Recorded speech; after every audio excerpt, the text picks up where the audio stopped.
কই থেকে আসলা? আমি হলাম এই নদীর জল কন্যা। তুই জানিস কত বড় ভুল করেছিস?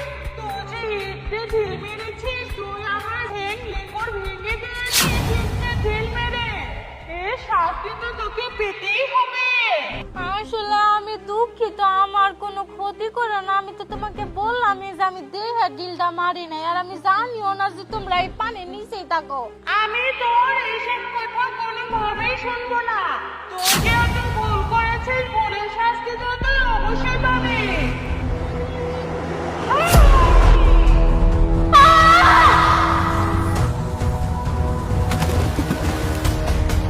যেটা কইছি তুই এটা তো বুঝছ। কারণ শব্দ শোনা যাইতেছে, আবার বলতেছে বাঁচাও বাঁচাও। ইয়াল্লা, তোর না বোনের গলার মতো লাগতেছে আমার কাছে। আমার বোনের গলা মানে আমার বিথি, আমার বোন। হ্যাঁ, ইয়াল্লা, সর্বনাশ। এ আবা কই তো, এই বোন। আতি সামনে দাদি। চল চল। কই এই যে এইদিক মনে হয়, এইদিক তাড়াতাড়ি। কই তুই আবা?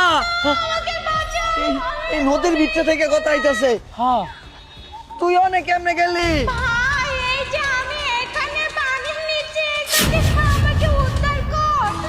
আমাকে জল করে নিয়ে গিয়েছে। আর তুমি কেরা? আমি হলাম জলপরি।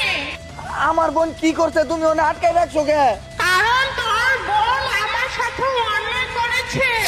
ও না জেনে এই পানিতে একটা ইট মেরেছে।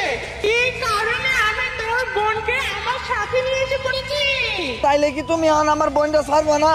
তোর বোনকে ছাড়তে পারে দুইটা শর্তে। কি করছো? আর কোনোদিনও তোর বোনকে এই নদীর সামনে আসতে দিবে না। আমি কথা দিতেছি, আমার বোন এই নদীর ধারে আর কোনো দিনই যাবো না। আরেকটা শর্ত হলো তোর বোনকে নাও। কোনো মানুষই এই নদীর সামনে আসতে পারবে না আমার অনুমতি ছাড়া। আমি পুরো এলাকারে জানাই দিমু যাতে কেউ এই নদীর ধারে না আসে। তাও তুমি আমার বোনটা ছাইড়ে দাও, তোমার কাছে অনুরোধ, তুমি আমার বোনটা এবার মতো মাফ করে দাও। শান্ত কিছু কো।